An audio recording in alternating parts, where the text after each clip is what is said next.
So BrightQuery is a private company. It includes public companies, but private company data source that gives a comprehensive view on any business without contacting the business for information itself.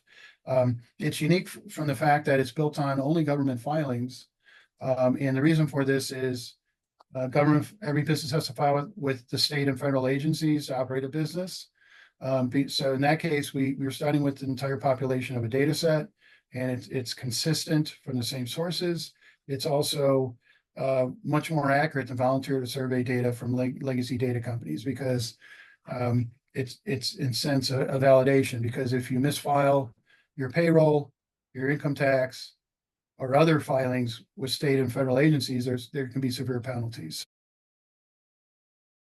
We track twice as many legal entities as the traditional legacy private data providers.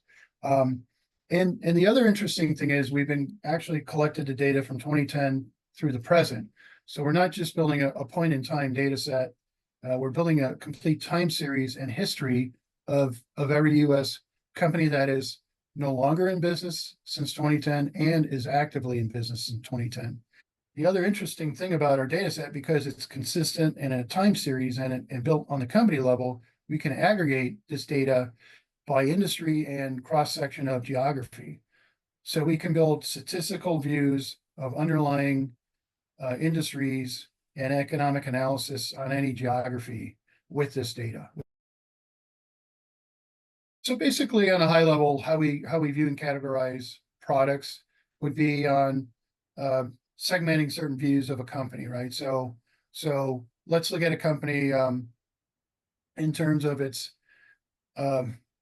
legal status, its organizational status, in terms of how many legal entities are connected within an organization, not just a particular business, and organizational information we would consider a certain table or product, or you can even call it family tree. And then we also have organization on the operational side. And the operational side, what we do is we roll up all these entities into the top entity, or call it the ultimate parent.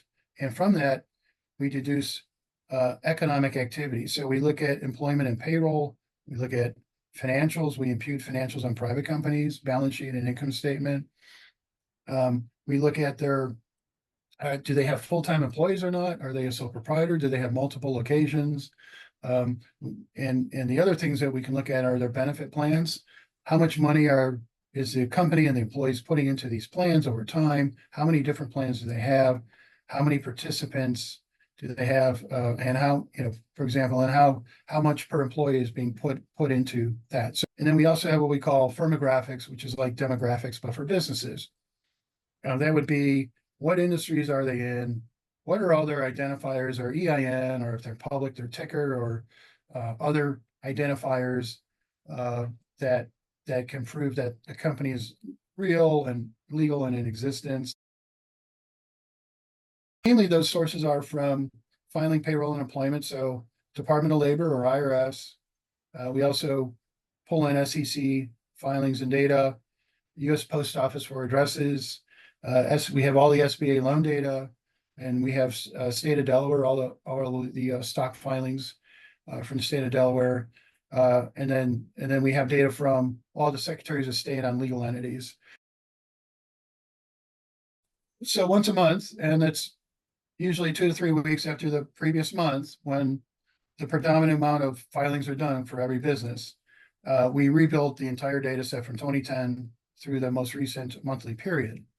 Now, that being said, financials, benefits are only filed annually, but if there's an amendment to a prior period, we're going to capture that update in our data sets.